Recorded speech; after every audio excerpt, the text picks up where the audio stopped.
minhas desculpas aí por não estar com o meu computador, a gente está tendo alguma dificuldade, e aí eu estou tentando, peraí que ele não está funcionando direitinho, mas fica soltando o som onde não devia, estava duplicado, mas agora eu acho que está certo. Então, pessoal, nós estamos iniciando a disciplina, né, de estudos filosóficos com o professor Sérgio Murilo Rodrigues. Ele é graduado em filosofia pela Universidade Federal de Minas Gerais, também mestre pela UFMG em filosofia, é professor efetivo de filosofia da educação na Faculdade de Educação, é um colega, né? Somos colegas de departamento. Ele tem experiência na área de filosofia e ensino de filosofia, atuando principalmente nos seguintes temas: verdade, moral e discurso, e também foi coordenador de curso, da área, né, de filosofia no PIBID, que é um programa, voltado à formação de professores, né? Acho que ele pode falar melhor. Mas, então, nós vamos ter nessa disciplina a presença do professor, né?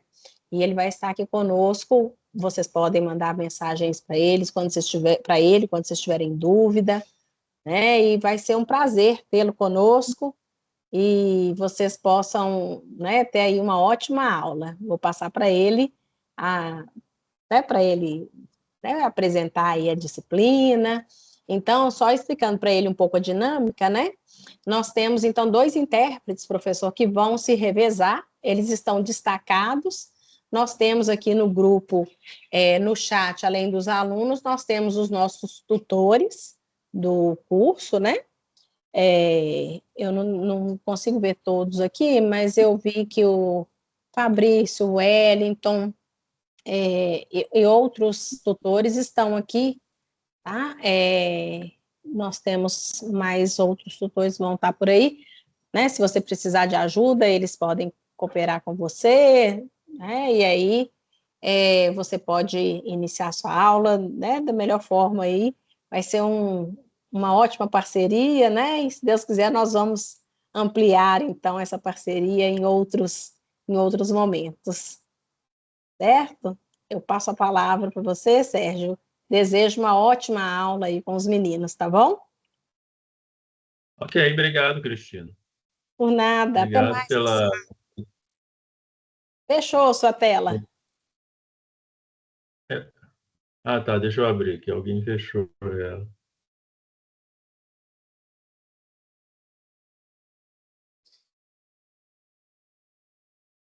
Pronto. Então, obrigado pelas palavras de apresentação, Cristina, e dou as boas-vindas para todos que estão aqui presentes a essa aula, tanto os estudantes como os tutores e os intérpretes, né, as intérpretes. E pretendo, então, hoje conversar sobre a primeira unidade, sobre a minha disciplina, o que é a epistemologia, e sobre a primeira unidade que nós vamos trabalhar, né? Parece que houve um pequeno problema, né, na disciplina, né? Ela não, eu esqueci, na verdade, né? Não que eu esqueci, né? Mas eu não tenho muito costume de trabalhar em EAD. E então eu postei todo o material na matriz, no Moodle, matriz. E esqueci de avisar para o Dave Scan que ele tinha que, para avisá-lo, né? Que o material já estava lá, que ele podia replicar para as outras turmas, né? Eu pensei que era um processo automático, mas não é, né? Então, infelizmente, aí houve esse equívoco, né? Eu já tinha postado material até com 2 semanas de antecedência, mas não cometi essa falha de não ter avisado o Davis Kahn para replicar o material, né? Mesmo assim, ainda está faltando um exame especial. Eu acredito que ele pode lançar o material sem um exame especial, que eu vou elaborar amanhã ou depois de amanhã, e vai ser tranquilo, né? Vai demorar um pouco, né? Do exame especial. Como a Cristina falou, qualquer pergunta, qualquer dúvida, vocês perguntem no chat, mandem mensagem, para a gente ir interagindo, né? Não ficar só eu aqui falando, para a gente estabelecer um diálogo aqui, né? Deixa eu ter... Então, a minha disciplina, vamos começar pelo nome dela, né? São epistemologias da educação. É uma palavra bonita, né? Epistemologia. Se eu tivesse uma filha, eu acho que eu colocaria esse nome nela, né? Epistemologia. Já imaginou? Já vem cá, epistemologia, corre aqui, né? Seria um nome muito, eu acho um nome muito bonito. Mas a gente tem que entender do que se trata.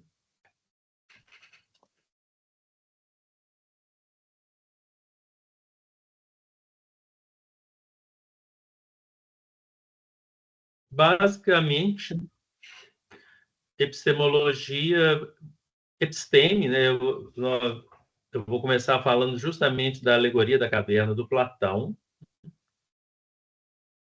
que é muito conhecida, né? Vocês já devem ter ouvido falar, com certeza, em que o Platão, no livro dele, A República, no capítulo 7º, ele faz uma metáfora. Nessa metáfora, ele pede para se imaginar prisioneiros em uma caverna, acorrentados de tal forma que eles só poderiam olhar para o fundo da caverna. Eles ficam de costas para a entrada da caverna e só conseguem olhar para o fundo da caverna. Nessa entrada da caverna, por algum... Platão não explica como, né? É uma alegoria.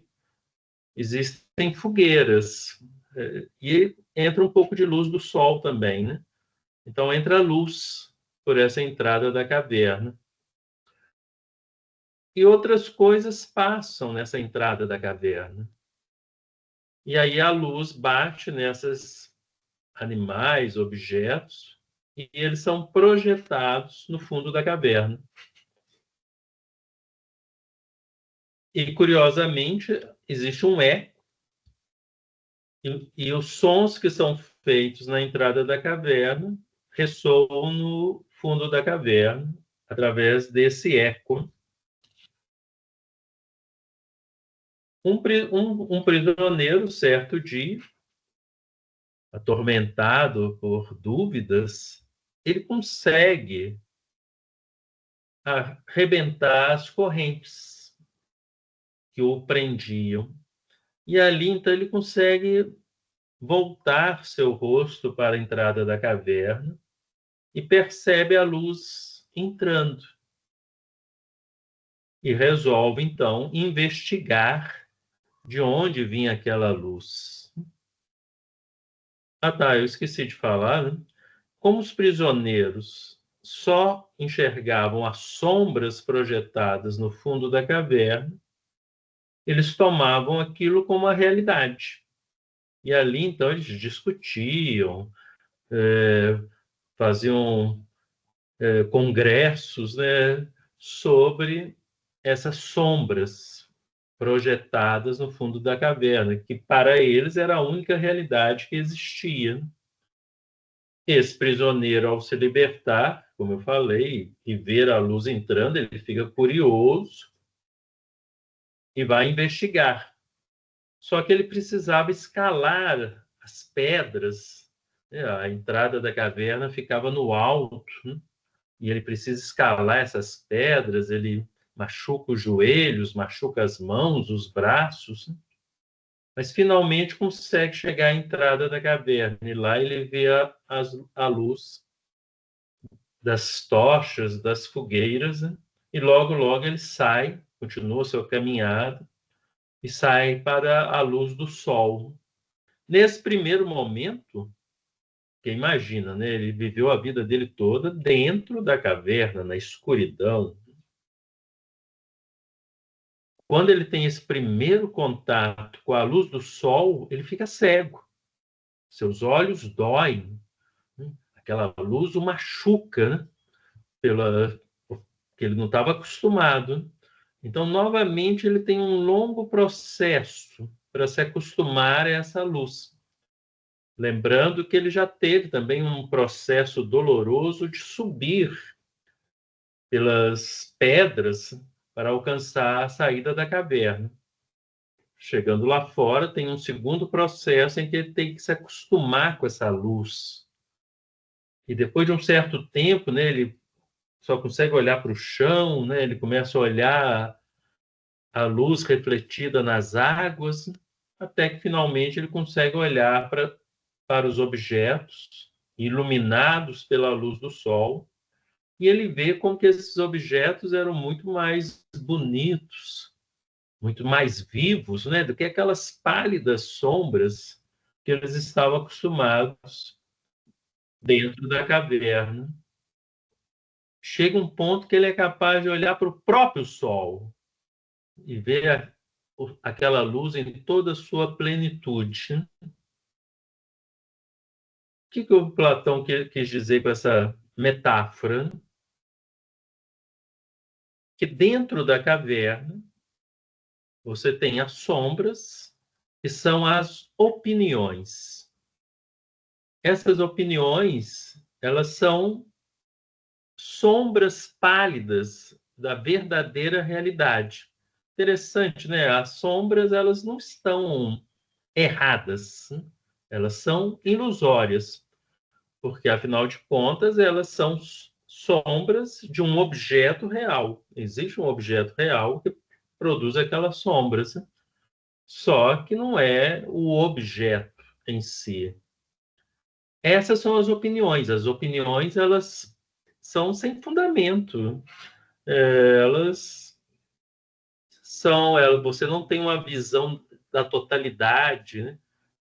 Por que que aquelas sombras são daquele jeito, né? Por isso que ele faz essa relação com a sombra. É um conhecimento imperfeito, passivo. As correntes simbolizam esses preconceitos, né? Que nos amarram e nos obrigam a ver aquelas sombras. Então, opiniões são assim, né? Ah, por que que as mulheres têm papéis diferentes dos homens, né? As pessoas têm opiniões, elas não sabem por quê, né? Ah, é porque sempre foi assim, é porque meu pai e minha mãe falaram que é assim, ah, eu vi escrito que era assim, né? Não há uma fundamentação, alguma coisa que realmente sustente aquele conhecimento. Já fora da caverna, iluminado pela luz do sol, você tem um conhecimento verdadeiro, que é um conhecimento fundamentado. O que diferencia esse conhecimento verdadeiro da opinião? É que o conhecimento verdadeiro ele tem fundamento, você sabe, né? E aí você vai ver, não, as mulheres e os homens, eles não têm que ter papéis diferentes. Não existe nenhum fundamento para isso, né? Homens e mulheres são, basicamente, possuem os mesmos potenciais. Não há nada que um possa fazer que o outro não possa fazer, com exceção da maternidade, é claro, né? Mas, tirando isso, né, ambos são capazes de desempenhar todas as funções sociais, né? Inclusive, homens são capazes de criar seus crianças da mesma forma que as mulheres, né? Não é uma exclusividade das mulheres essa função, é um potencial que os homens podem desempenhar também, se eles quiserem, né? Então, isso que é o fundamento, né? Você tem fundamentos para isso, né? Isso não é uma mera opinião. Existem estudos, né? Existem pesquisas que vão amarrar esse conhecimento de forma que você possa argumentar com os outros, né? Não é assim, eu não sei por que que é isso, né? Eu ouvi falar. Não, você não ouviu falar. Você sabe por quê? Porque você tem aquela cadeia, causa e efeito, que vão explicar isso. Esse conhecimento verdadeiro, Platão chamou de episteme, uma palavra grega que já existia na época, né? Que significa isso, conhecimento. Mas só que o Platão acrescenta um qualitativo, né? Uma qualidade para esse conhecimento que é verdadeiro. Então, episteme passa a significar conhecimento verdadeiro, em contraposição a meras opiniões, que são saberes ilusórios. Você não tem fundamento para eles, né? Você não sabe o porquê. Então, dito isso, né, essas opiniões, esse senso comum, como eu falei, é um conhecimento passivo. Você não sabe por quê, você nem sabe direito como que você adquiriu aquilo, você vai simplesmente repetindo. Todo mundo fala isso, eu vou falar também. Diferente da episteme. A episteme é um saber ativo. Você sabe como chegar ali. Você sabe quais passos foram dados para alcançar aquele conhecimento. Dessa forma, o que é a epistemologia? É o estudo do conhecimento verdadeiro, seria o estudo da episteme, né? O episteme significa conhecimento verdadeiro, epistemologia significa o estudo do conhecimento verdadeiro, uma reflexão sobre ele. Como nós podemos alcançar esses conhecimentos verdadeiros? Como nós podemos demonstrar a validade deles? Quais são os processos para adquirir conhecimento? Para que serve o conhecimento? Qual é a função do conhecimento? Todas essas questões são questões da epistemologia, são questões relacionadas ao conhecimento. Poderíamos chamar de teoria do conhecimento, né? Mas, por alguns motivos, se escolheu recorrer a essa palavra grega, episteme, e usar o termo, então, epistemologia.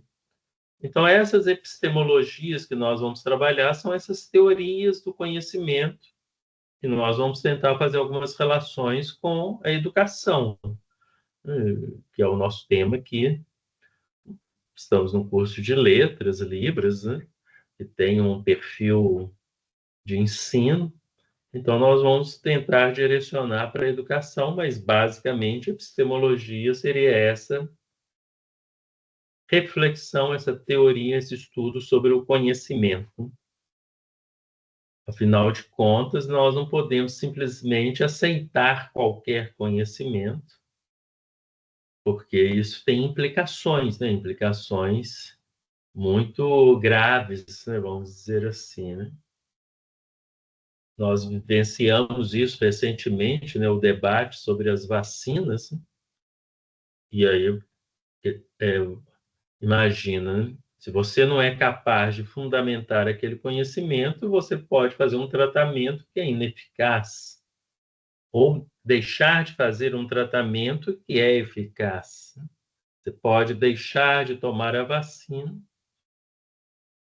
Vamos esperar. Teve um revezamento aqui.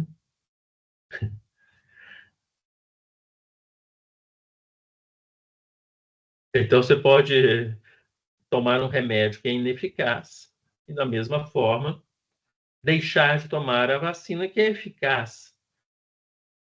Tem pessoas que falam, não, a vacina é ineficaz também, então vamos debater. Aí nós vamos ver que existem conhecimentos que permitem esse debate, outros não, né? Então isso já vai ser algumas diferenças. Nós já estamos entrando aqui no campo da epistemologia. Interessante, né, que algumas pessoas defenderam o uso de um remédio, né, que não era específico para, no caso da Covid, né, um remédio que era remédio para vermes, né? Vermífugo, né? Humano. E as pessoas alegavam assim, que quem tomou o remédio não pegou Covid. Mas teve pessoas que não tomaram o remédio e também não pegaram Covid. Teve pessoas que tomaram Coca-Cola e não pegaram Covid. Isso quer dizer que a Coca-Cola previne a Covid? Então, vejam bem, né? A gente tem que refletir sobre a produção do conhecimento. Para você demonstrar que um remédio é causa de uma cura, você tem que fazer testes, né? Você tem que pegar dois grupos, né? Num grupo você aplica o remédio, no outro grupo você não aplica. Você tem uma série de procedimentos para fazer esse teste, para que você possa ter uma relação de causalidade entre o remédio e a cura, e não simplesmente uma relação de, de proximidade, né? De o fato assim, eu tomei esse remédio e não peguei a doença. Não, mas você fez uma série de coisas também, né? Que podem ter afetado isso, né? Então, só simplesmente isso, né? Mostrar como que essas relações, nós temos que refletir sobre isso. Talvez até a vacina não tenha, mas é difícil, né? Porque assim que a vacina foi aplicada aqui no Brasil, o número de mortes caiu rapidamente, né? Alguém levantou a mão, por favor? Kênia, me parece. Isso, boa noite, professor. Na Boa verdade, noite. uma curiosidade, assim, não sei há quanto tempo o senhor dá aula, mas talvez talvez você consiga fazer um paralelo, assim, com o avanço, assim, né, das tecnologias, com a internet, a gente tem acesso a muitas informações, e isso acaba sendo prejudicial no ponto né, nós temos acesso a muitas informações que são equivocadas, né, que nos levam ali a erros. Você acredita que o que hoje a gente chama de fake news, né, mas esse conhecimento sem base, né, sem fundamento, ele era mais difícil de ser disseminado quando a gente não tinha tanta tecnologia? Não, com certeza, né? Com certeza.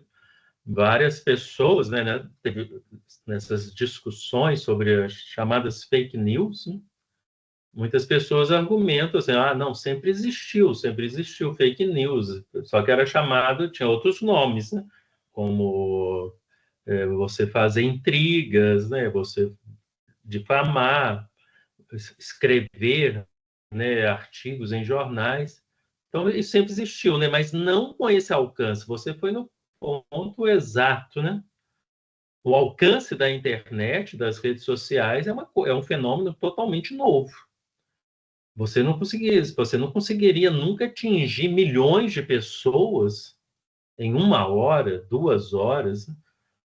Imagina, por exemplo, né, durante mais ou menos 1910, o regime da Rússia, o Tsar, né, isso antes da Revolução Soviética, da Revolução Russa,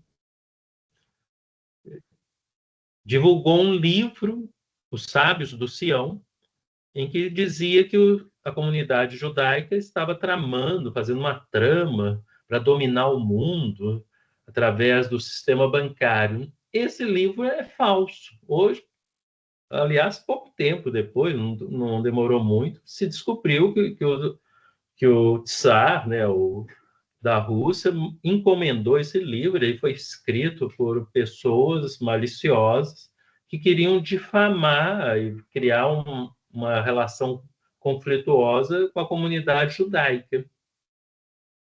Só que, por exemplo, esse livro, né, a divulgação dele foi lenta.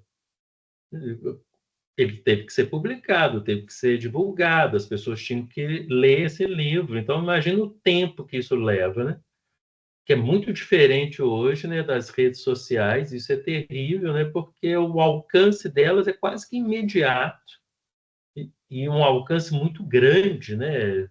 Hoje eu vejo, né, esses chamados influencers, né? Ah, tem 1 milhão de seguidores, 10 milhões de seguidores, é uma coisa assim inacreditável, né?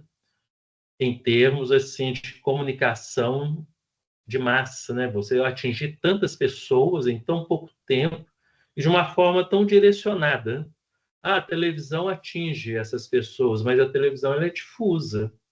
Você não tem uma televisão que é tão específica, né? Que ela vai tão pontual. E aí nós temos um problema que eu até trato, né, no texto que eu postei lá no Moodle, e talvez eu vou falar aqui hoje um pouco, que informação não é conhecimento. O conhecimento ele precisa ser elaborado pelo sujeito, que de certa forma se apossa daquilo, toma posse daquilo. Para isso ele precisa, para esse conhecimento ser válido, essa, essa posse ela precisa ser justificada, porque senão você não vai ter um conhecimento, você vai ter uma crença, você vai ter uma ideologia, você vai ter um mascaramento, ou teríamos que usar outros termos aí. Então, na medida que as pessoas simplesmente absorvem aquelas informações sem processarem aquilo, né, para a vida delas de uma forma crítica, esse conhecimento ele não se torna automaticamente conhecimento. São as sombras da caverna. E a grande diferença é que hoje a caverna é muito grande, né, vamos dizer assim, né? Que essas sombras, né, elas se disseminam com uma rapidez e com uma variedade fantástica. Você tem razão, né? Hoje qualquer pessoa tem acesso a bibliotecas, informações, né? Mas elas têm que saber processar essas informações. Hoje, talvez, a grande tarefa da educação é essa, né? Não mais passar conteúdos, que eles são facilmente acessíveis, mas saber trabalhar esses conteúdos, separar esses conteúdos, essas informações, para não cair no engano. Por exemplo, quando você faz uma pesquisa no Google, existe uma pesquisa que mostra que as pessoas, geralmente elas pegam a informação dos 3 primeiros sites que o Google apresenta. E você sabe que tem gente que paga o Google para pôr em primeiro lugar no buscador, né, na pesquisa.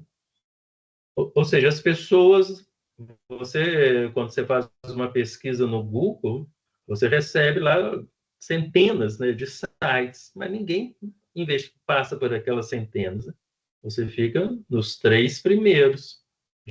E o primeiro, geralmente, muita gente fica só no primeiro. Então, você imagina, se alguém paga para que a informação dele apareça em primeiro lugar, ele está manipulando, ele está distorcendo, né, a pesquisa. E se você fica preso a essa primeira informação, pronto, né? Você pode estar comprando gato por lebre, né, como se diz, né? Então, muito obrigado pela pergunta, né? E quero que as pessoas se sintam livres para perguntar. E é realmente essa coisa, né? Nós temos que saber distinguir, né? Porque óbvio, né, que tem muita informação falsa na internet, muita informação truncada, distorcida, e a gente tem que aprender a distinguir isso. Por isso que a epistemologia é muito importante, né? Então, a epistemologia é isso que nós vamos trabalhar com essa coisa fascinante que é o conhecimento. Por que a epistemologia é uma reflexão tão importante, né? Porque nós, seres humanos, nós não agimos mais naturalmente. Nada que a gente faça é natural. Infelizmente, né? Seria bom que fosse, né? Mas É natural usar roupas? Não. É natural usar óculos? Oh, muito menos, né? É natural estudar, dar aulas, assistir aulas? Não, nada disso é natural. Todo comportamento humano é baseado em quê? Conhecimentos, saberes, que são gerados, produzidos por outros seres humanos. Nós não sabemos. Uma criança, ela nasce como se uma folha em branco. Não nasce sabendo nada, absolutamente nada. O que um bebê sabe fazer? Mamar, sugar, né? Fora isso, ele vai ter que aprender. E aprender a partir dos conhecimentos que são passados a essa criança, nesse longo processo. E ali ela vai, então, moldando o seu comportamento. Ela vai fazer aquelas coisas que ela acredita que são verdadeiras. Então, mesmo o ladrão, quando ele rouba, ele acredita que aquilo é verdade para ele, né? Ele acha assim, ah, não, eu tenho o direito de pegar coisas que não são minhas, né? Porque sou mais forte, sou mais esperto, ele tem alguma justificativa que ele dá aquilo, né? Quer dizer, é um saber que ele tem. Obviamente, é um saber distorcido, porque isso compromete o funcionamento da sociedade por vários motivos. Então, por isso que é muito importante a gente refletir sobre esses conhecimentos. As pessoas não nascem más, não nascem boas, não nascem ladrão, não nascem médicos, elas aprendem isso na convivência delas, né?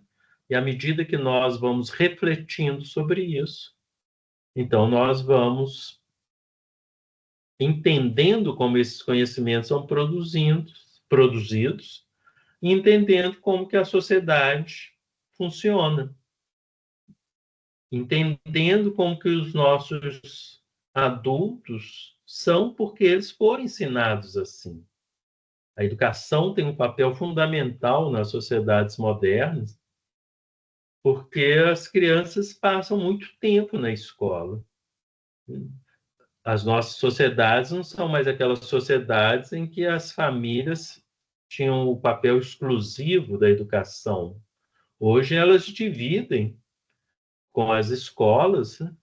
E às vezes dividem de uma forma muito desproporcional, né? A escola fica com a maior parte, com as maiores responsabilidades, às vezes responsabilidades que nem são delas, né? Os pais criticam muitas escolas, mas não se atentam que eles são omissos, né, nas funções deles, muitas vezes, né? Lógico que a gente não pode generalizar, né? Então, essa reflexão sobre o conhecimento ela é muito importante. Por quê? Porque tudo que a gente faz é baseado em algum tipo de conhecimento. O que eu estou falando aqui, eu não estou falando aqui porque isso está vindo à minha cabeça, né? Tive uma inspiração aqui súbita, né? Fechei os olhos e veio à minha mente. Não. Eu pesquisei, eu estudei, eu me baseei em uma série de textos, né? Da mesma forma que eu escolho, né, as roupas que eu uso, né, a partir dos meus critérios de conhecimento de moda, de que eu acho que é beleza, né, tudo isso. Eu não vou usar, por exemplo, roupas que são típicas do Oriente Médio, né, porque esse saber não me pertence, né? Eu não tenho o conhecimento necessário para usar esse tipo de vestimenta, então não vou fazer isso, né? Então é isso, né? Refletir sobre isso vai mostrar, né?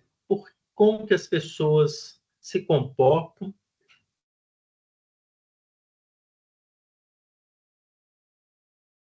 como que as pessoas se comportam, o que que elas fazem, tudo isso está fundamentado nesses conhecimentos e a gente tem que saber, então, se esses conhecimentos são válidos ou não, né? Nós vamos ver também, né, que é muito interessante que todos esses conhecimentos eles são transmitidos simbolicamente pela linguagem. Aqui nós estamos tendo essa experiência, né, muito interessante. À medida que eu vou falando, os nossos amigos aqui, intérpretes, eles vão traduzindo, né, o que eu falo para uma outra língua. São outros símbolos, o que mostra que todo o nosso conhecimento ele está estruturado nesse simbolismo da linguagem. Ou seja, não é natural. As línguas não são naturais, porque senão nós não teríamos que estudar, né? Eu não teria que estudar Libras para saber, né? Se é natural, eu deveria nascer sabendo, né? Eu não nasci sabendo português, eu tive que aprender português, eu tive que aprender o inglês, nós temos que aprender as línguas, né? Porque elas são símbolos que nós usamos para construir esses conhecimentos, né? Então, nós temos que ter consciência disso tudo, né? Para que a gente não cometa enganos, né? Principalmente com relação à educação.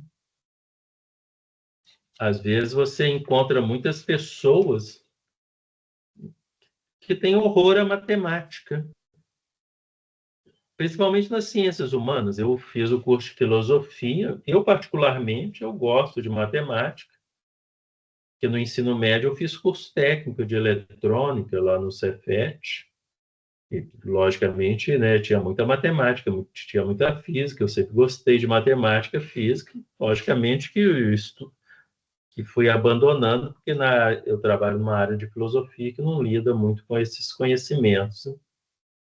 Mas na filosofia, nos cursos de ciências humanas, você encontra muitas pessoas que têm horror à matemática. Não gostam nem de ver, né? Fazem só aquelas contas básicas, né? Que são inevitáveis no nosso cotidiano. Por que que essas pessoas têm horror à matemática? Nasceram assim? Não, não. Isso é impossível. Ninguém nasce com horror à matemática. Provavelmente, quando você vai conversar, maus professores. Professores agressivos que não ensinaram direito, né? E a criança não aprendeu e ficou traumatizada. E a partir dali não quis mais saber de matemática. Veja como que um conhecimento tão importante como o conhecimento matemático pode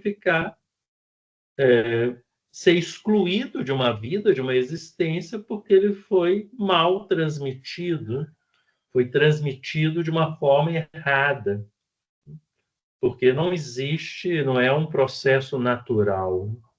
Muitas vezes o professor, né, ele acha, por exemplo, eu como professor de filosofia, eu acho, essa aí é muito fácil. Para mim, mas não para vocês, né? Eu tenho que me colocar no lugar de vocês e saber que vocês não têm, né, o conhecimento que eu tenho, porque vocês não estudaram o tempo que eu estudei.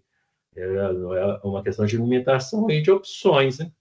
Da mesma forma, o professor de matemática ele tem que saber que se aquela criança não está aprendendo, a culpa é dele, não é da criança.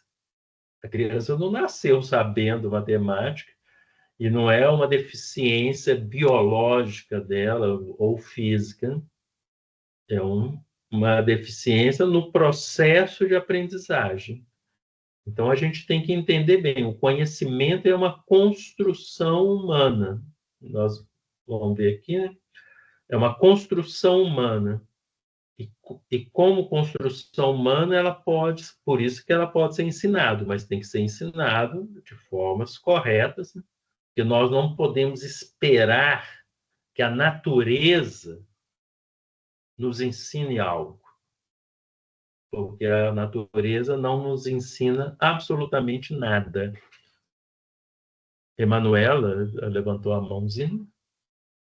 Sim, professor, boa noite, tudo bem? Tudo bem, mano. Professor, Prazer.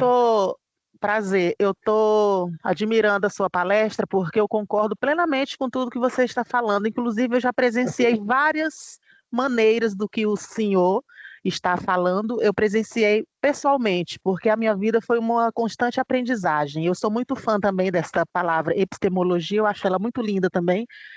E venho refletir contigo aqui, com sua permissão, com licença a todos, que a criança, não só a criança, mas o adulto também, ela em uma sala de aula, seja de ensino médio, fundamental ou superior, ela tem que ter assim um bom aprendizado, porque o que a sociedade prega como inclusão social, quando chega dentro de algumas escolas públicas ou até mesmo particulares, se torna exclusão, porque vem de dentro. Por quê? Porque tem pessoas mal preparadas para isso, que acham que o que está no livro vai escrever no quadro e a prática não tem necessidade de ser exercida, porque para mim, no meu ponto de vista, no que eu venho analisando como uma professora de educação infantil, que eu já sou professora, curso pedagogia na Uniub e curso Libras e Letras, e vou dar continuidade na língua portuguesa e literaturas na UENG. Eu venho aprendendo a cada dia que passa que a gente, na prática, na sala de aula, as nossas ações e atitudes, o diálogo, o modo de falar, não só com adulto, com criança, com todos os níveis de pessoas, ou mesmo fora da escola ou da faculdade, influencia muito no aprendizado, porque se nós soubéssemos mesmo o valor que é ser educado, a gente utilizaria a educação não só dentro da escola e da faculdade, mas utilizaria dentro da família, dentro do trabalho, até com cachorro. Porque a educação, se ela fosse bem utilizada, ela mudaria o mundo. Claro, claro. Não, concordo. Foi um excelente seu testemunho, assim, não no sentido religioso, é claro. Nós estamos aqui trabalhando com epistemologia, conhecimentos, mas é interessante nesses relatos de quem está na sala de aula. E eu costumo dizer que o professor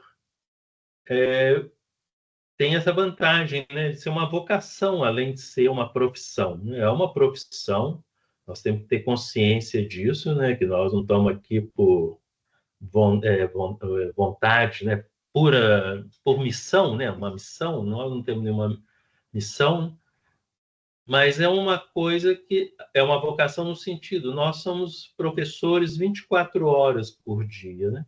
Nós temos essa ideia de que a educação tem um papel fundamental na sociedade, nas escolas, e que nós temos que levar isso, né, para todas as pessoas, né? Você falou aí da família, dos outros ambientes, e parabéns, né? É isso mesmo, né? Não assim, lógico que não de uma forma de aula, né? Você não vai dar aula na sua família, né? Mas tentar despertar nessas pessoas, né, a curiosidade, o interesse de investigar, de pesquisar, de ver por que aquelas coisas são assim ou daquele jeito, né? E isso na escola, então, é fundamental, né? É fundamental que a gente faça esse trabalho. E aí tem a ver diretamente com a questão do conhecimento, e que não pode ser meramente repetitivo, né? Você falou assim, né? Infelizmente, a gente encontra muitos professores que ficam lendo o livro, ficam repetindo, né? Os estudantes ficam até assim, ó, professor, mas eu não posso ler o livro em casa. Não, claro, claro que pode, né? Que a sala de aula não é lugar para ler livro, né? Não é lugar para ficar copiando o que já está escrito, né? É lugar para fazer reflexões e, principalmente, se apropriar desse conhecimento, né? Se apropriar desse conhecimento na nossa prática. Tudo que a gente aprende deve fazer parte da nossa vida, de alguma forma, em diferentes níveis de abstração, é claro, né? Mas aprender uma coisa que você não consegue reconhecer na sua vida, é lógico que você não vai gravar aquilo, né? Você não vai se apropriar daquilo, né? Para que você vai se apropriar de algo que você nem sabe para que serve? Então, aí é um problema sério da nossa educação, e dos nossos conhecimentos, né, que nós temos que praticar, né? Infelizmente, a gente continua dentro das cavernas, né? Elas são um pouco diferentes, mas estão aí, né? Uma coisa interessante também que você disse é que nós damos aula a partir do que a gente chama da nossa base epistemológica, ou seja, a partir dos meus saberes. Tudo que eu estou falando aqui, né, reflete aquilo que eu sei. Mas eu sei tudo? Claro que não. Eu selecionei, né? Eu selecionei alguns filósofos, alguns autores, né? Quer dizer, minha aula é direcionada, não só a aula de todo mundo, né? Todos os professores ministram aulas a partir daquilo que eles sabem, né? Eu estou chamando de base epistemológica, são esses saberes acumulados durante a nossa existência. O médico, ele tem a base epistemológica dele, o que ele aprendeu, né? O que ele sabe sobre aquilo, né? Ele, por exemplo, né, ele sabe usar esses aparelhos, inteligência artificial, nas consultas dele, ele sabe usar a computação, né? São saberes. Da mesma forma, né, que o pedreiro tem a base epistemológica dele, o jogador de futebol, todo mundo tem, né? São esses saberes, essa base, que normalmente está implícita. Tem muitos saberes aqui que eu tenho que escavar, né? Cavucar ali para ver de onde que eu tirei isso, né? Por que que eu estou falando isso, né? E muitas vezes essa base epistemológica também muitas vezes não, ela é também limitante.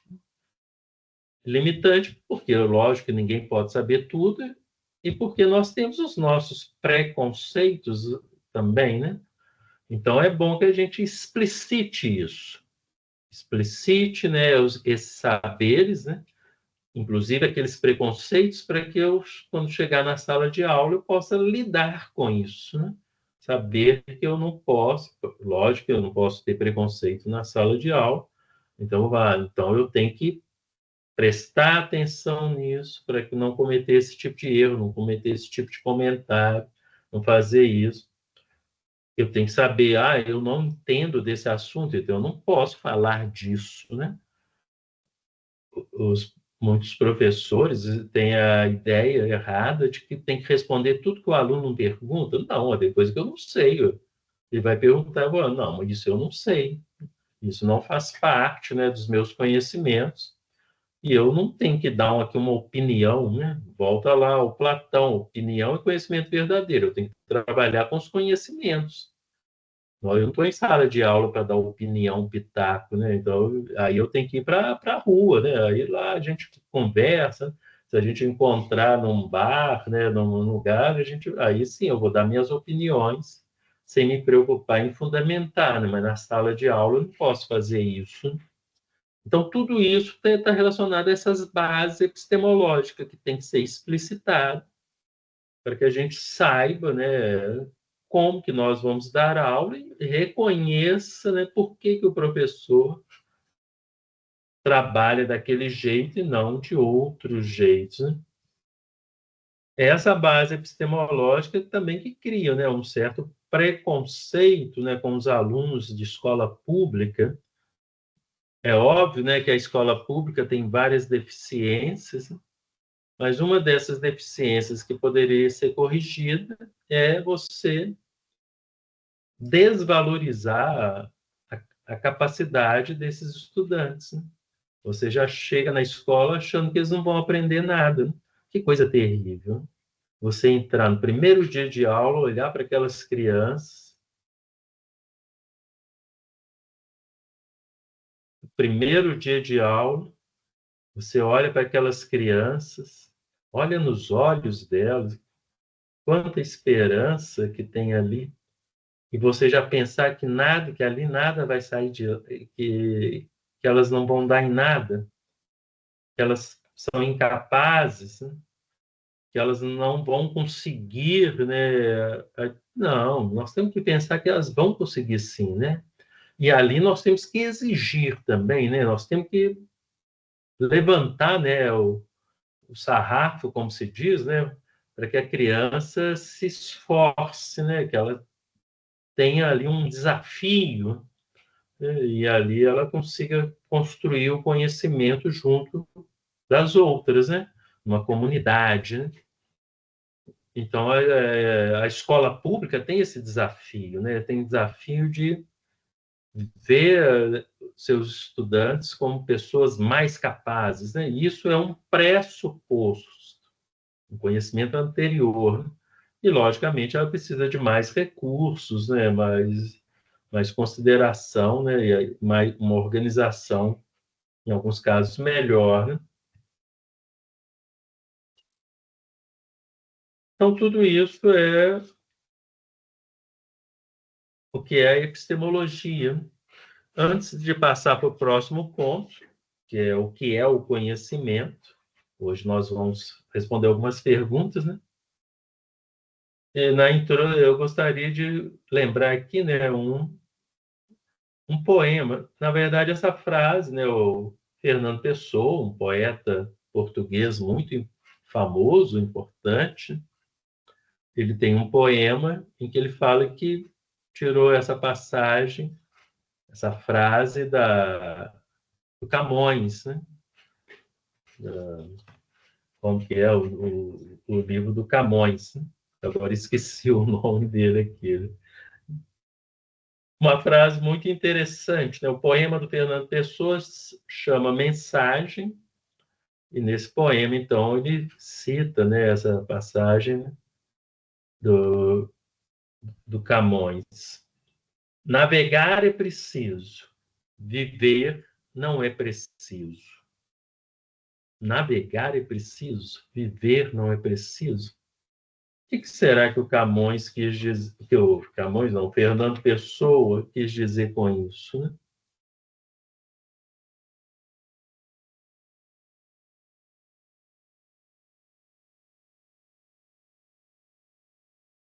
Então, a primeira coisa é que, em português, a palavra preciso tem dois sentidos bem diferentes.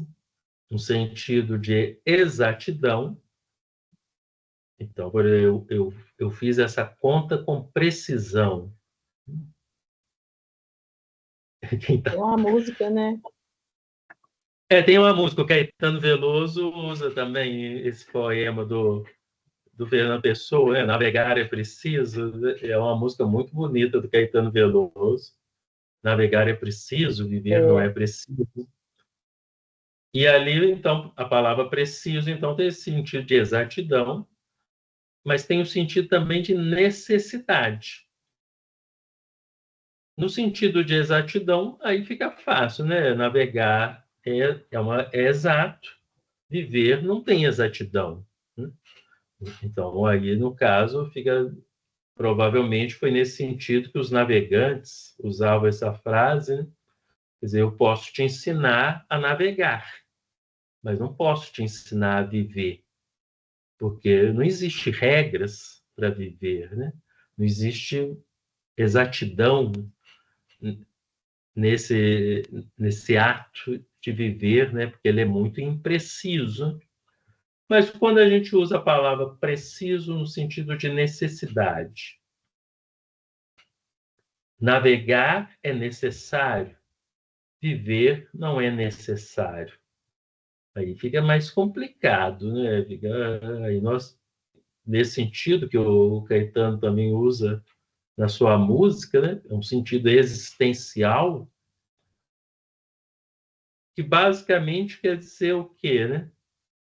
Que a nossa vida ela só se torna necessária quando ela tem um objetivo, um projeto, no caso, o projeto da navegação.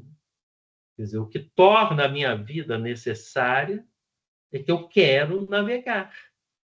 Então, por isso que navegar é necessário, no sentido de ter um sentido para a vida, ter um objetivo para a vida, e a própria vida se torna desnecessária se não há esse sentido.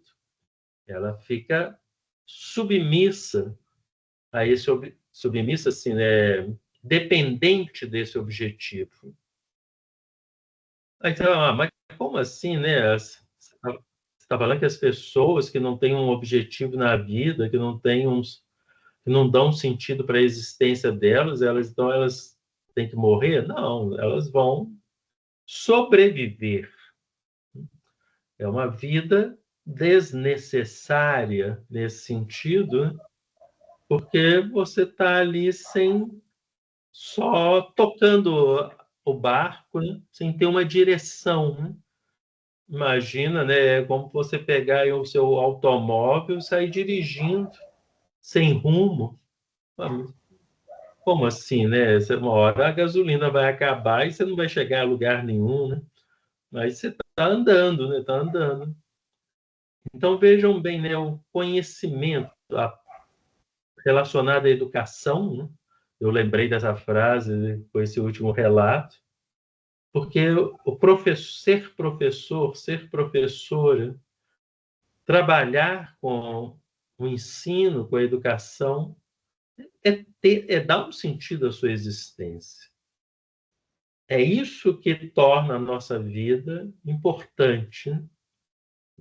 Então, mais do que nunca, né, a profissão do professor, ela é necessária, mais necessária do que a própria vida, porque sem ela, minha vida perde o sentido, perde a existência, perde a sua necessidade, quer dizer, né? Então, por isso eu aprendi. Eu não nasci sabendo isso. Aprendi através dos conhecimentos. Quer dizer, a vida, ela depende desses conhecimentos. Esses jovens, essas crianças, né, elas precisam ter projetos, elas precisam ter esperança, porque é isso que move as pessoas, isso que faz com que elas suportem os sacrifícios que são inerentes, né, e necessários à nossa existência, né? Não tem como viver sem passar por isso. Então, é muito importante que a gente tenha em mente isso, né? Que nós não estamos aqui simplesmente aprendendo palavras bonitas, embora elas vão aparecer, né? Nós não estamos aqui simplesmente falando de filosofia por falar, né? Nós estamos dando um sentido à nossa existência, compreendendo por que nós fazemos as coisas que nós fazemos. Porque nós temos uma base epistemológica, nós fazemos aquilo porque nós aprendemos que aquilo que era o certo. Alguém falou para a gente, nos passou esse conhecimento, e nós temos que saber avaliar se esse conhecimento é verdadeiro ou não, se vale a pena continuar seguindo esse conhecimento ou se ele deve ser descartado como uma fake news, né, para usar o termo.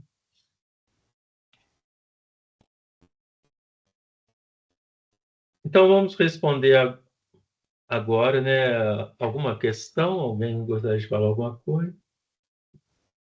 Quem está na chuva é para se molhar, o Fernando falou aqui. É, exatamente. Então, o que é o conhecimento?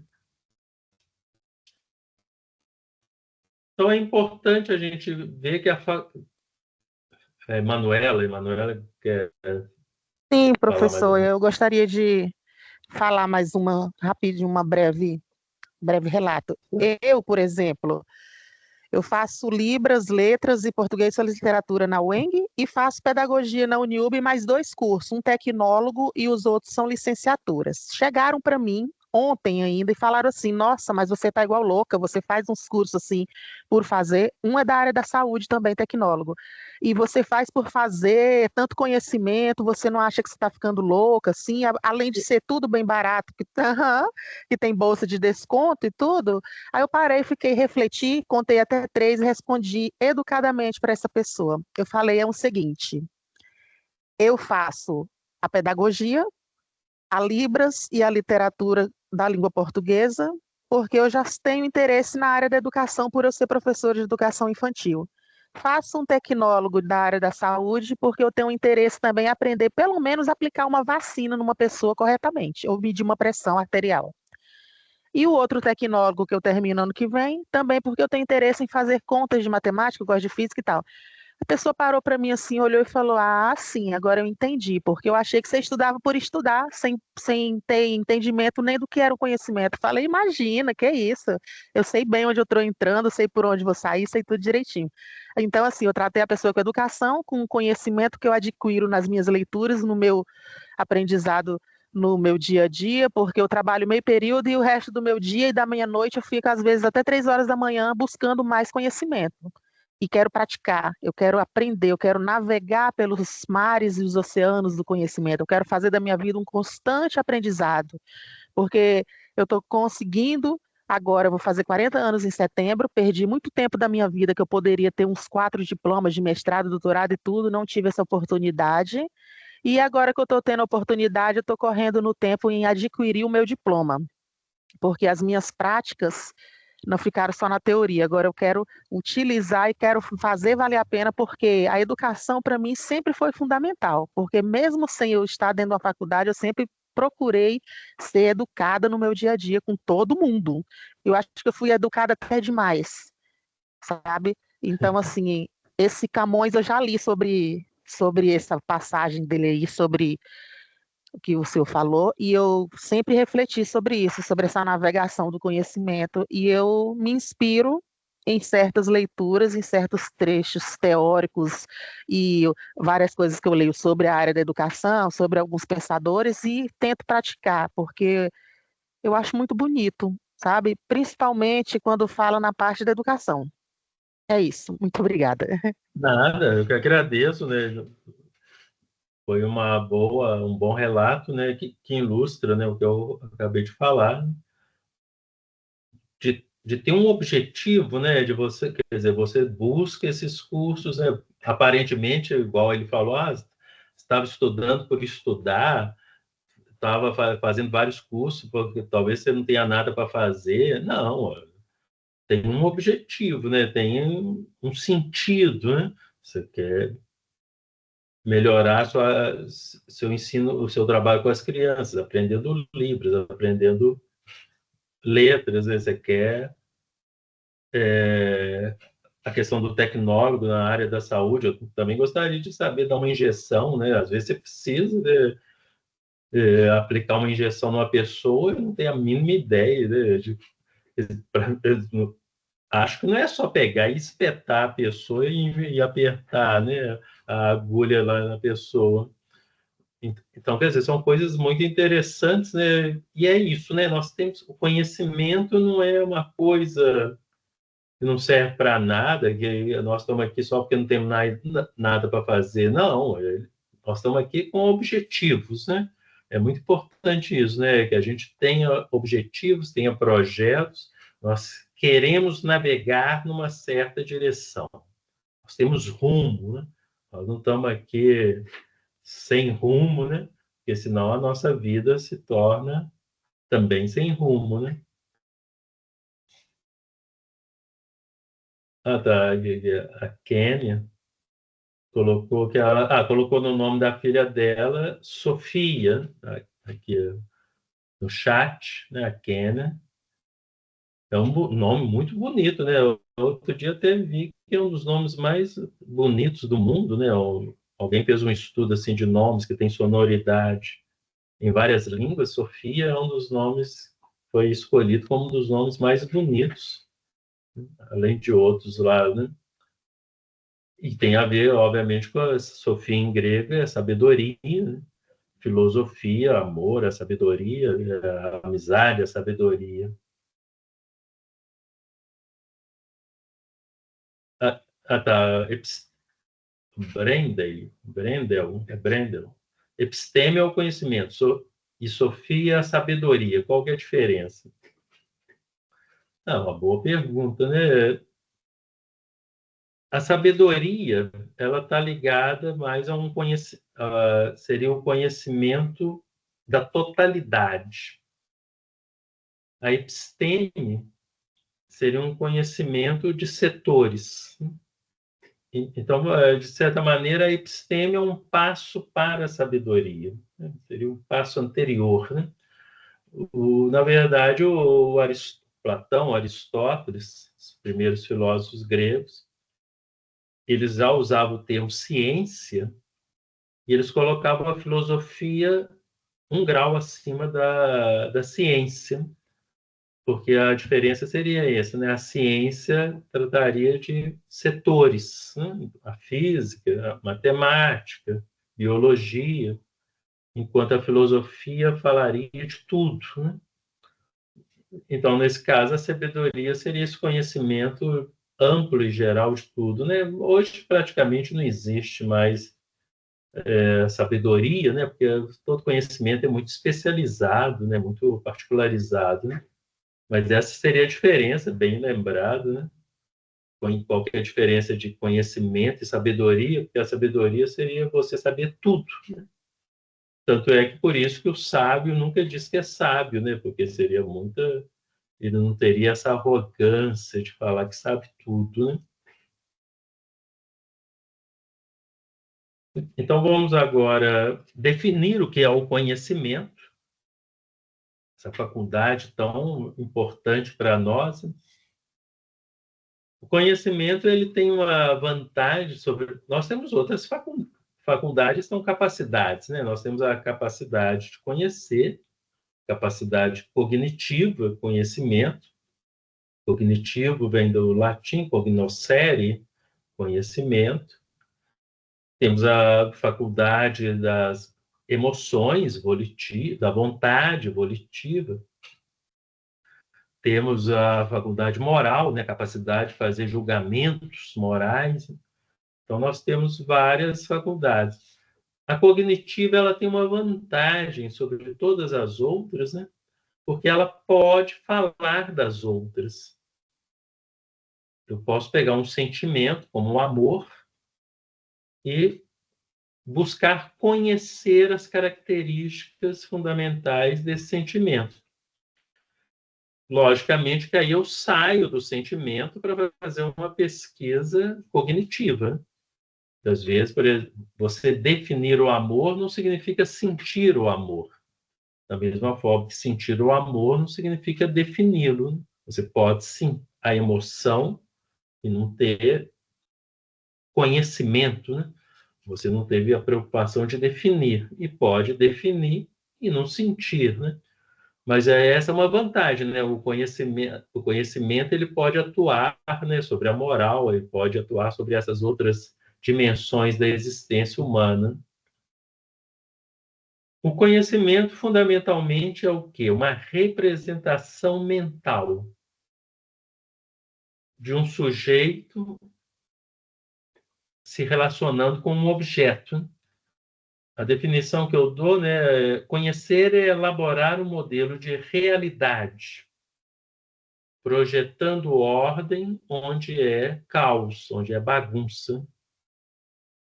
Então, ao conhecer, você cria um modelo de realidade em que você estabelece padrões de ordenamento, supondo que aquilo vai se repetir. Para isso, você cria uma representação mental, essa representação mental está num sujeito em relação a um objeto. Então, por exemplo, eu quero conhecer como plantar cana ou como plantar milho, né? Então, eu tenho que estabelecer um conhecimento. Eu sou o sujeito, o objeto são os pés de milho, E eu vou ter que criar uma representação mental que crie uma ordem que me possibilite plantar esses pés de milho e ser bem-sucedido, né? Porque não adianta eu plantar o pé e ele morrer, não dá, a espiga ser muito pequena, ter uma série de problemas. Então, eu tenho que estabelecer uma série de conhecimentos que me permitam fazer isso, né? Esses conhecimentos, obviamente, estão na minha cabeça. Veja bem, o pé de milho está lá, né? Mas ele não me fala, né? Eu não adianta eu ficar olhando, né? Eu chego lá numa plantação de milho, fico lá olhando, e o pé de milho não vai falar o que eu tenho que fazer. Eu tenho que pesquisar e ir construindo na minha mente. Aí, logicamente, eu vou usar outros conhecimentos para poder, então, adquirir esse conhecimento. Então, conhecer, eu vou elaborar um modelo de realidade. Nessa realidade, eu consigo plantar milho, reproduzir milhos de qualidade para os meus objetivos, que é comer esse milho, né? Fazer algum produto com esse milho. Então, isso significa o quê, né? A definição de conhecimento, então, é muito simples ali, então, né? É elaborar um modelo de realidade através de uma representação mental em que o sujeito se relaciona com o objeto. O conhecimento, ele não é passivo. Como eu falei, não adianta você ficar olhando para o mundo. Você não vai aprender as coisas sozinho. Você tem que ter uma atitude ativa, né? Diante de por isso que o conhecimento ele surge diante de um problema, quer dizer, você tem que atacar aquele problema, você tem que superar aquele obstáculo. E para isso, então, que você vai criar o seu modelo para resolver aquilo, né? Para ficar aqui no pé de milho, né, já que eu comecei com ele, quer dizer, o meu problema é que eu quero ter milho lá no meu sítio. Eu não quero mais comprar milho, né? Então, aí como que eu vou resolver esse problema? Plantando. E aí, então, tem que aprender como se planta milho, né? Para que isso seja bem sucedido, né? E aqui, então, nós temos uma coisa muito interessante, uma conclusão, uma consequência muito interessante, é que o objeto do conhecimento ele nunca coincide exatamente com o objeto no mundo externo. Por quê? Porque eu seleciono. Quer dizer, eu não estou interessado em todos os vegetais do mundo, né? Eu não estou interessado em certos aspectos do pé de milho, né? Eu estou interessado naquilo que importa para que ele cresça e dê uma espiga saudável. E isso é inevitável, né? Todo problema, ele seleciona as informações que são importantes, né? Vamos imaginar que você é um detetive, que aí você está investigando a morte, a pessoa foi morta a facadas. E aí, pelas facadas, você vê que a pessoa que matou, ela é forte, ela é alta, provavelmente é um homem.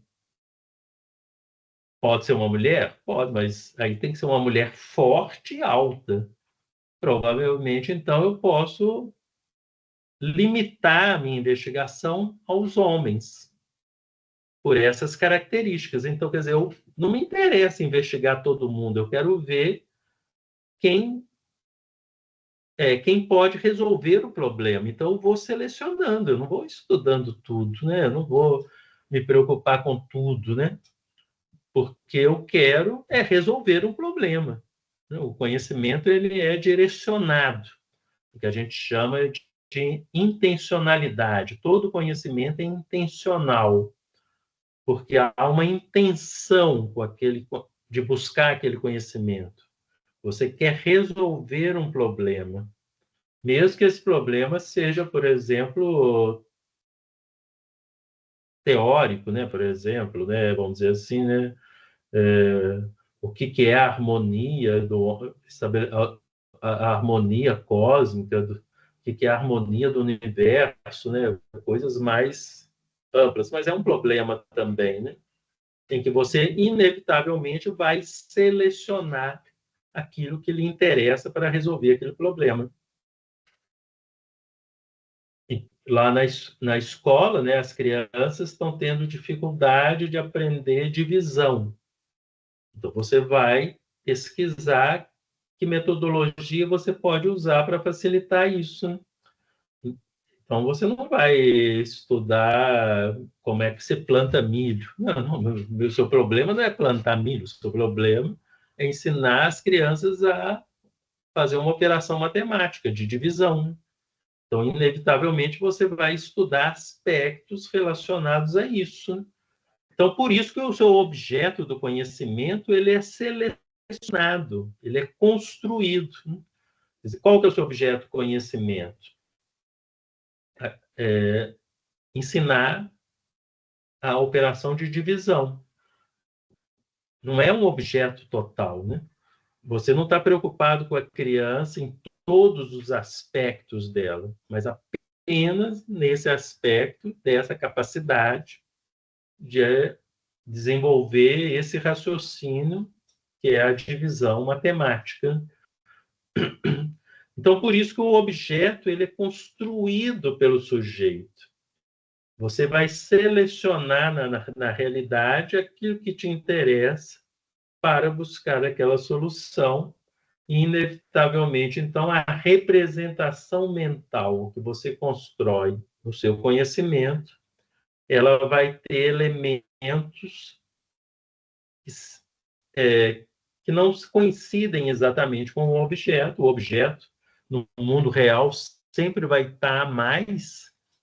Por quê? Porque não te interessa tudo. Te interessa só alguma parte disso. E, obviamente, te interessa estabelecer padrões, né? Padrões de comportamento, né? de repetição, né? Então, por exemplo, né, se eu não conseguir estabelecer um padrão para plantar o milho, eu não vou saber o que eu vou fazer da próxima vez, né? Eu tenho que ter uma repetição. Estou falando isso porque eu realmente estudei, pesquisei sobre isso. Uma coisa que eu não sabia que para plantar milho você tem que plantar 3 pés juntos, em triângulo, né? Fazer um triângulo para fecundação, né? Senão a espiga não sai, não. Um pé fecunda o outro, né? E você precisa de 3. Né? Então você vai plantar a sua plantação de milho, ela vai ter que ter essa forma, né? De 3 em 3.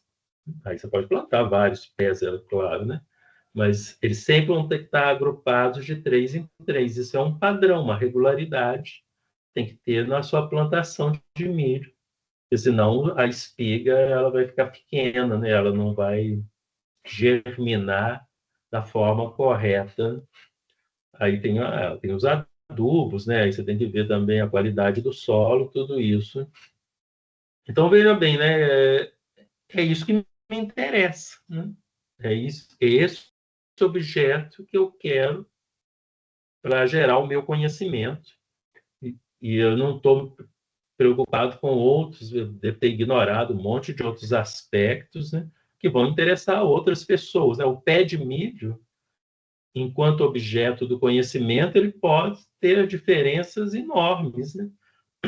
Um físico, por exemplo, né, ele pode olhar para o pé de milho e ver uma coisas lá que o biólogo não vê, que o agricultor não vê, que o químico não vê, né? Isso, por exemplo, o fogo, né? O fogo para o químico é uma coisa, o fogo para o físico é outra coisa, totalmente diferente, né? Porque eles estão observando aspectos diferentes. Por isso que os objetos de conhecimento são diferentes, não são os mesmos, né? Interessante também que o Aristóteles ele estabelece, né, um pouco como é que se dá o processo de conhecimento. E até hoje, né, é basicamente a mesma coisa, né? Começa com a sensação, depois a memória, experiência, a técnica e, por último, a ciência, ou a episteme. A sensação é a percepção. Você tem que, obviamente,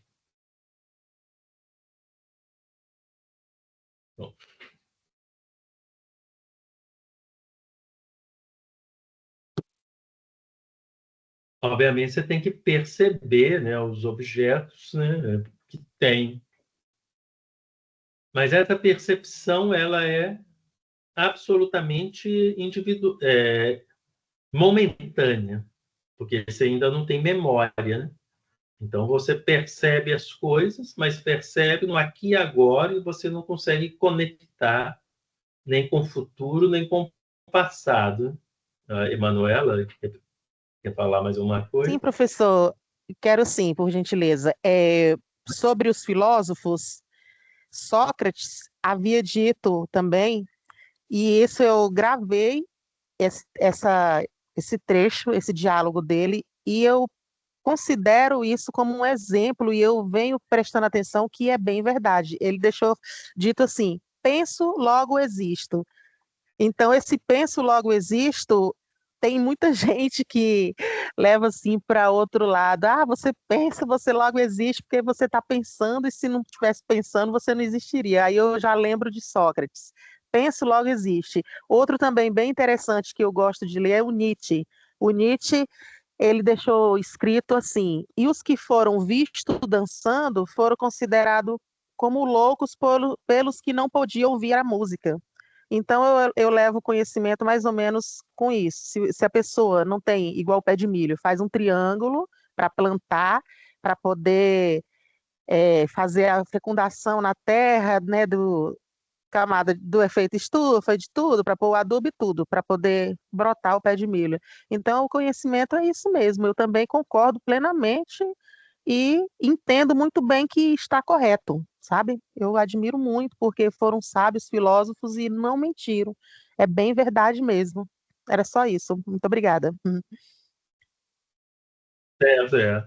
Só uma pequena observação, né? Até o Brendel fez aqui, né?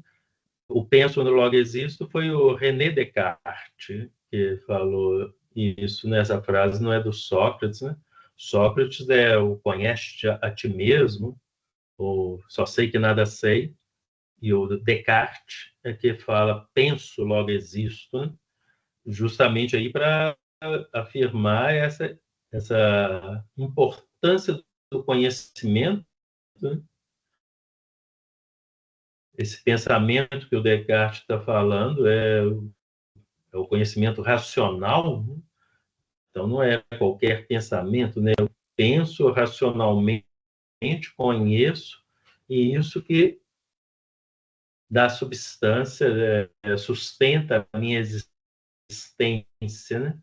A existência como sujeito que conhece, né? Do conhecimento e que é capaz de fazer coisas com esse conhecimento, né? Uma frase muito interessante, né? A do Nietzsche.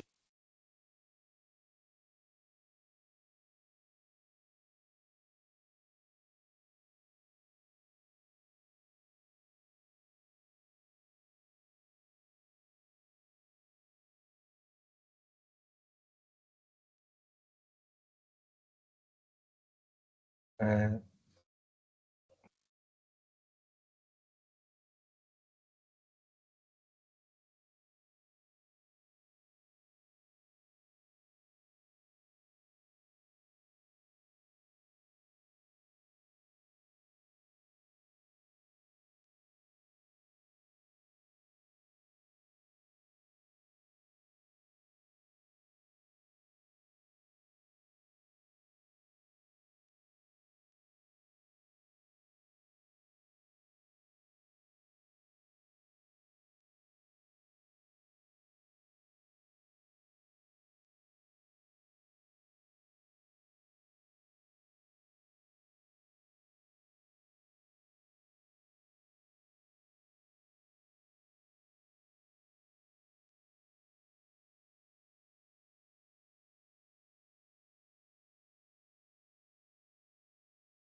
É, tive que passar aqui para o celular, que deu um problema aqui no meu laptop. E o microfone parou de funcionar. Por isso que ficou mudo, né? Ficou mudo aí para vocês, né? Então, então tá. Mas agora vocês estão me ouvindo perfeitamente. Sim. Então tá. Patrícia queria falar, então. Olá, professor, tudo bem? Olá, tudo bem? É que eu fiquei tentando compreender essa sua fala a respeito de que o objeto é construído por quem está estudando, está pesquisando sobre aquele objeto. Aí, Isso mesmo. quando você fala assim, que é porque você fica, é, você vai estudar sobre o milho, você vai querer saber como ter melhores, por exemplo. Isso. Então, você está querendo dizer assim que é diferente, que é construído porque, se eu for estudar, por que o milho sai amarelo mais forte ou menos forte, seria uma outra característica disso, é isso? Exato. O que eu quis dizer assim, que inevitavelmente você vai selecionar aquilo que te interessa no seu conhecimento para Sim. resolver a sua questão original. Então, você está Tá, mas pesquisando. desculpa, pode falar. Supondo. Não, por exemplo, assim, Supondo vamos que dar um eu for exemplo. Não, pode falar, então.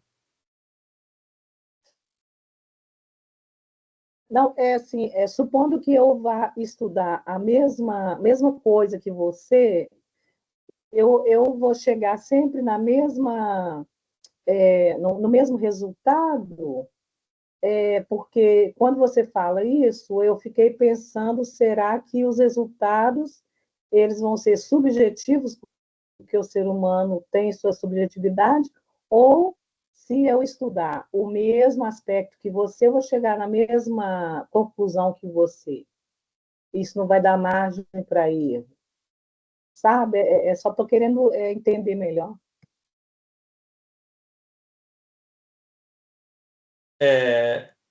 A princípio, é subjetivo.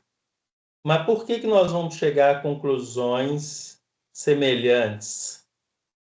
Então, como que se faz a objetividade? Porque nós vamos participar de uma comunidade de pesquisa.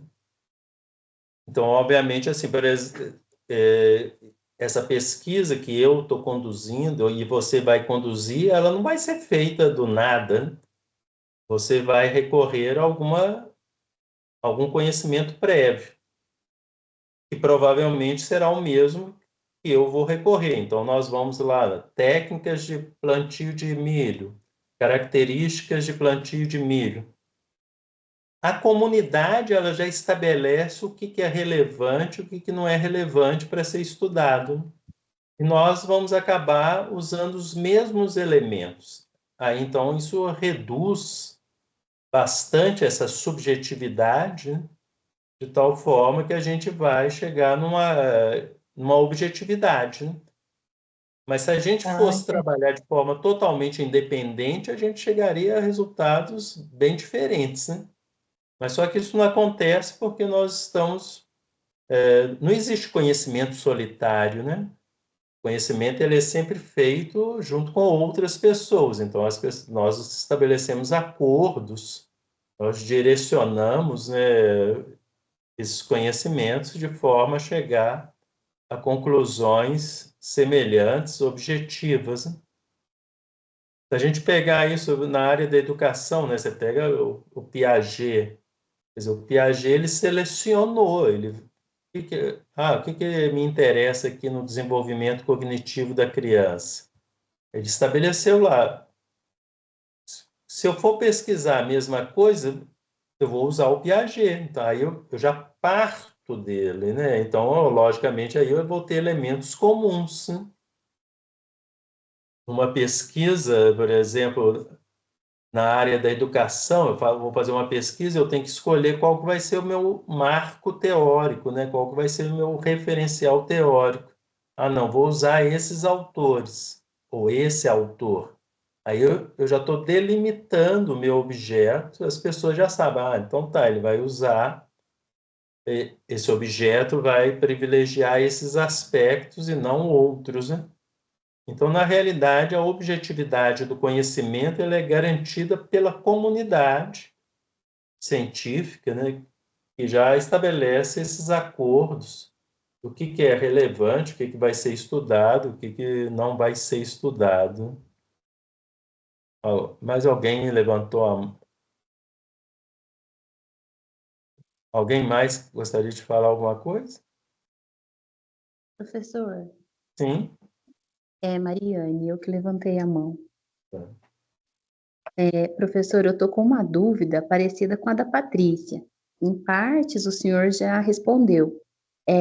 O senhor disse que a epistemologia, o estudo do conhecimento, e que Isso. a criança, ela é como uma folha em branco para ser ensinada.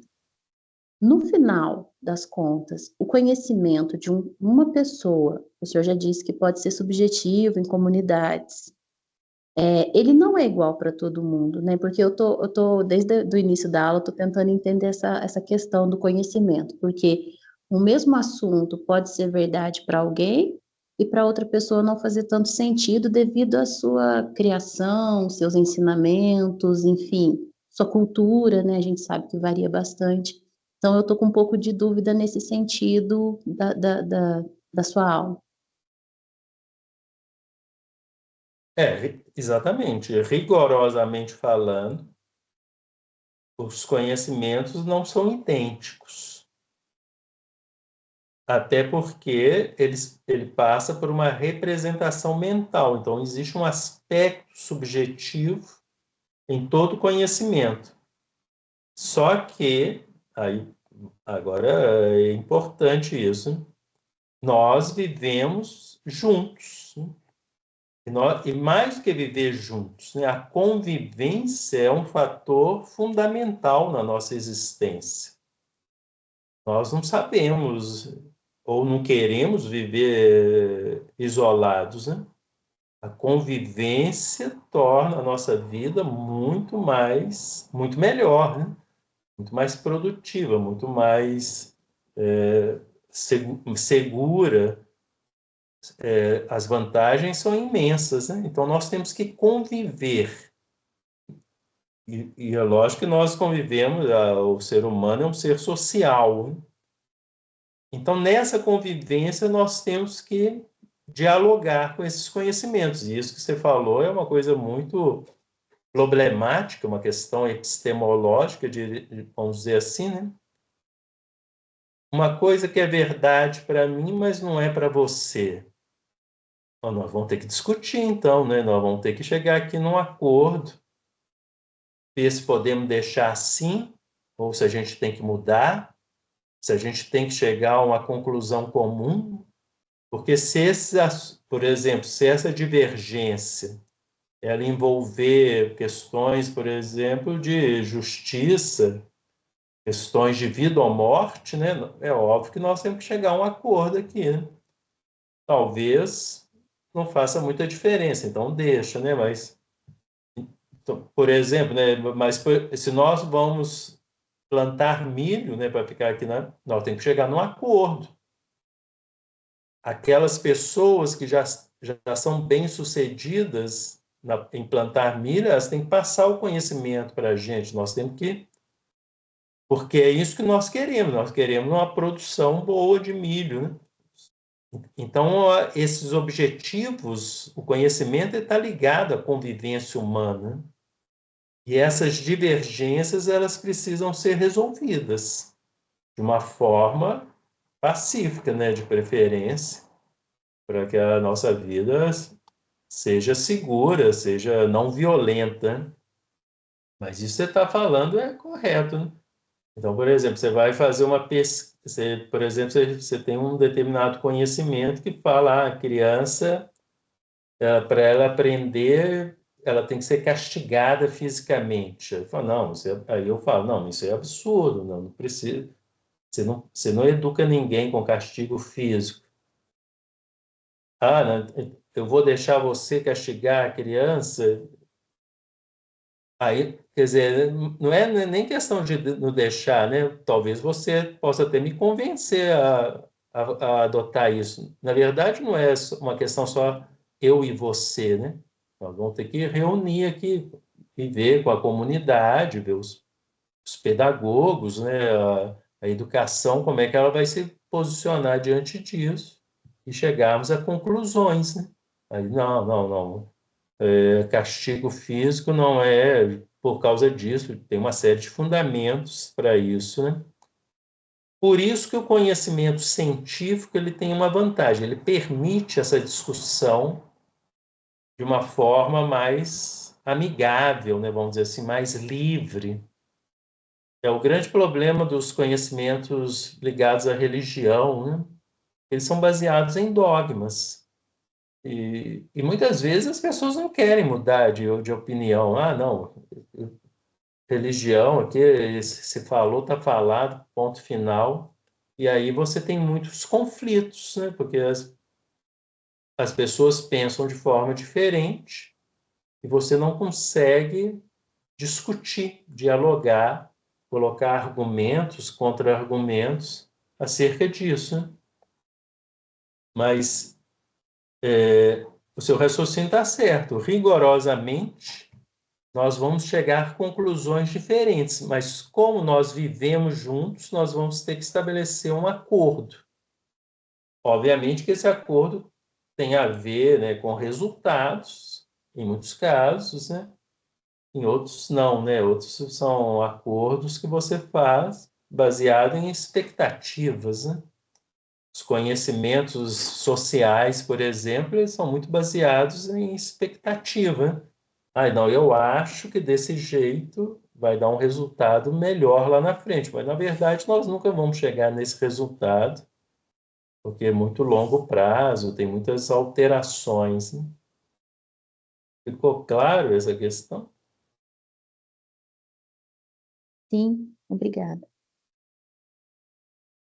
Na realidade, né, pode parecer estranho quando eu falo assim, os objetos do conhecimento eles são construídos pelos sujeitos, mas com essas condições, logicamente que esses sujeitos eles têm que chegar a um acordo posteriormente, mas isso tem uma vantagem também, né? Isso permite que esse objeto mude. Voltando aqui, né, aos nossos exemplos de plantas, né? Provavelmente, né, um pé de manga é um pé de manga desde que o mundo é mundo, né? Os pés de manga não devem ter mudado. Mas o conhecimento sobre ele mudou. E isso é interessante e mostra como que esse conhecimento é representações dos sujeitos, né? Isso permite que a gente faça críticas ao conhecimento e proponha novas formas, né, de conhecer, novas abordagens, porque são aspectos diferentes, né? Mas, obviamente, como você bem observou, você tem que convencer os outros de que aquele conhecimento é válido, que ele deve ser seguido pelas pessoas, né, para que ele não fique individualizado, porque aí não existe conhecimento de um só, né? O conhecimento ele tem uma função social, né? Vamos dizer assim, né? Ele serve para a sociedade, né? Eu posso até produzir um conhecimento que só serve para mim, mas ninguém vai se interessar por ele, ele vai morrer junto comigo, né? Quando eu morrer, ele vai, e quem vai estar interessado no conhecimento que que só serviu para o Sérgio Murilo. Então, os conhecimentos, eles servem para outras pessoas, né? E por isso que você tem que ter esse debate, esse diálogo, para chegar a um conhecimento compartilhado. E a vantagem é que esses conhecimentos podem mudar à medida que você vai descobrindo novas coisas, novas abordagens, novos aspectos, né, sobre tudo isso.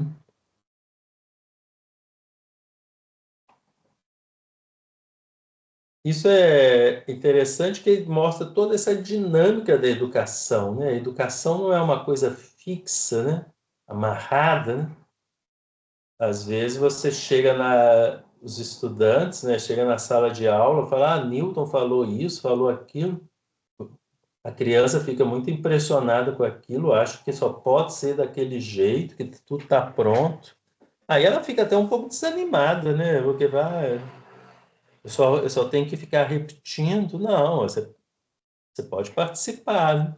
Lógico que você não vai criar uma nova teoria de física, mas você pode descobrir, tem outros aspectos, né? Outras teorias, o Einstein mesmo, né? Aí é um pouquinho complicado, mas mostrar para a criança que o conhecimento está em aberto, que as coisas não estão fechadas, né?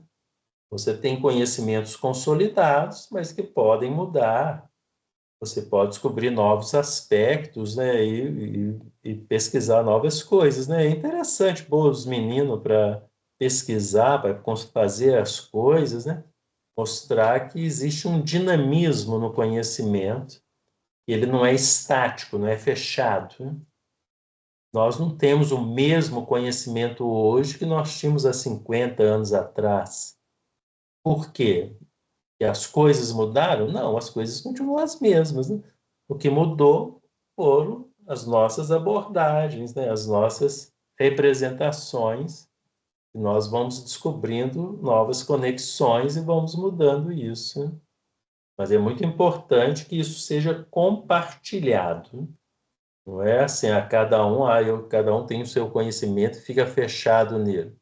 A vida social seria impossível, né? Nós não teríamos como viver junto com as pessoas, né?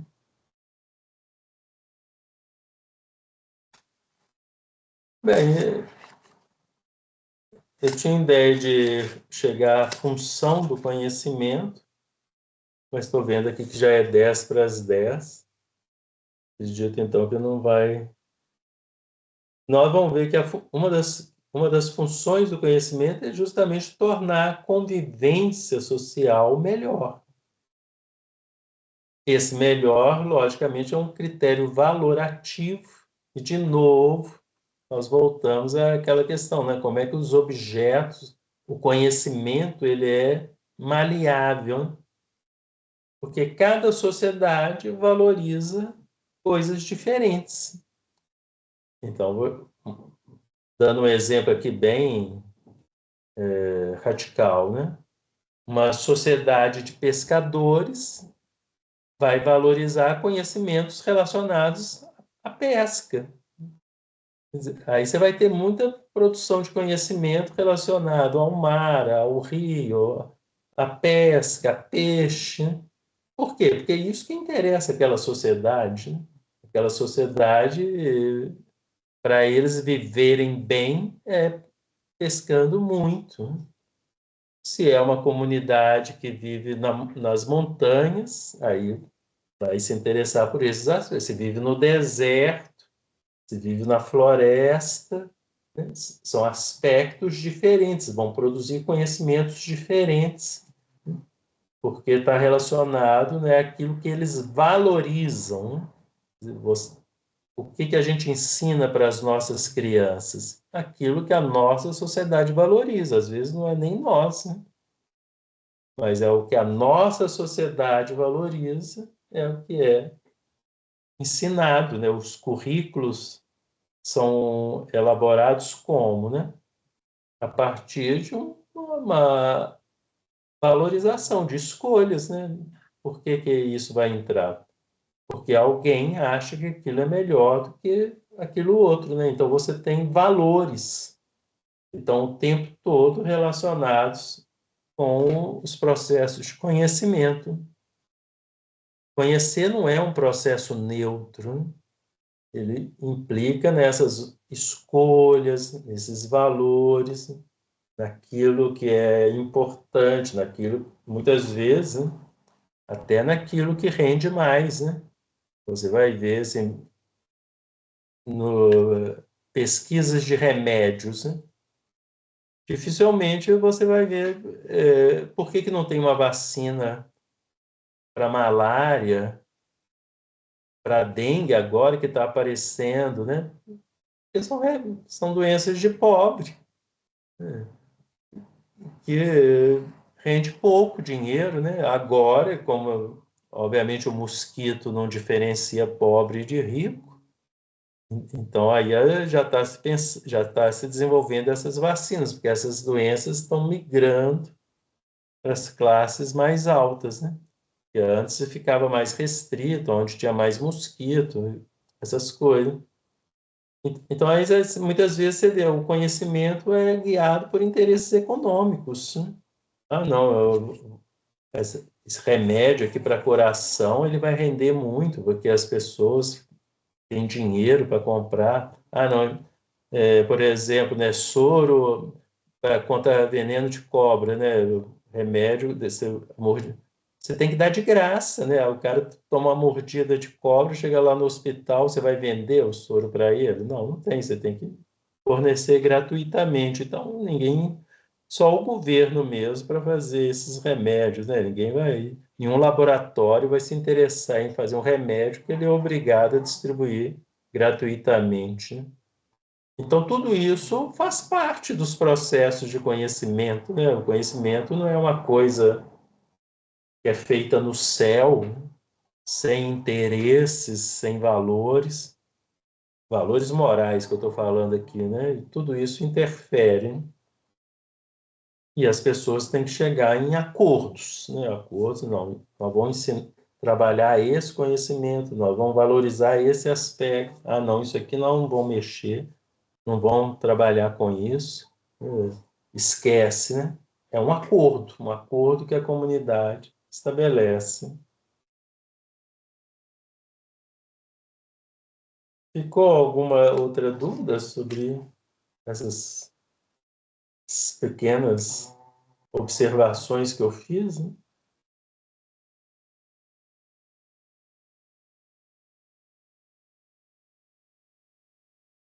Então, vou preferir encerrar por agora, né? À medida que nós formos trabalhando, se sintam livres, né? Isso que eu queria falar, né? Se sintam livres para perguntar, mandar mensagens, né, pelos os canais, o fórum, o e-mail, que eu vou tirar as dúvidas, eu vou responder. Se precisar, eu gravo pequenos vídeos e posto lá no Moodle. Através do YouTube, relativamente. Você se inscreve, você abre um canal no YouTube, não tem custo, né?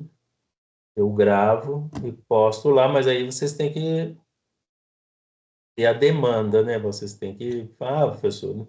Igual agora, né? Perguntou, não entendi isso aí, cada um produz seu próprio conhecimento. Não, não é bem assim, né? Porque esse conhecimento tem essa função eminentemente social, né? Mas, a princípio, sim, né? Existe uma subjetividade em todo conhecimento, mas como você tem que compartilhar, você vai ter que estabelecer acordos com os outros, né? Isso nas ciências humanas fica muito claro, né? Você tem várias teorias sobre aprendizagem, né, que não falam a mesma coisa. Não sei, vocês não devem ter estudado, não sei que período que vocês estão, né? E que vocês já estudaram, mas, por exemplo, o Vygotsky não fala a mesma coisa que o Piaget, que não fala a mesma coisa que o Vallon, porque eles estão abordando aspectos diferentes, estão valorizando coisas diferentes, né?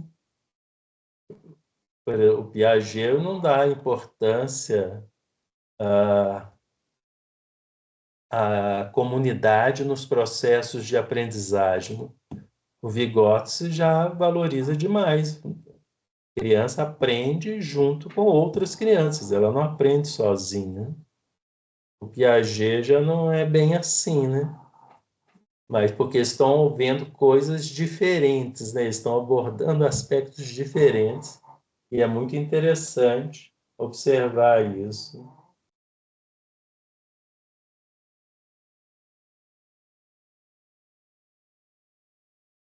Então, prazer conhecê-los e continuo à disposição lá no Moodle.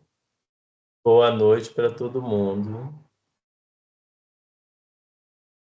Igualmente, boa noite. Obrigado, Patrícia. Alguém encerra aqui ou fecha a sala? Como é que é? Eu não sei.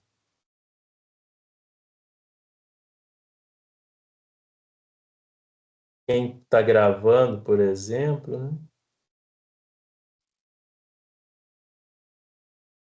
Tem que parar de gravar primeiro.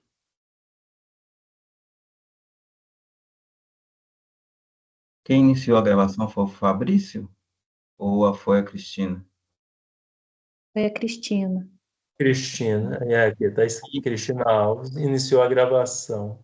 Para mim não aparece a opção de encerrar, não. Esse o Fabrício tem a opção. Ou talvez você. Deixa eu ver.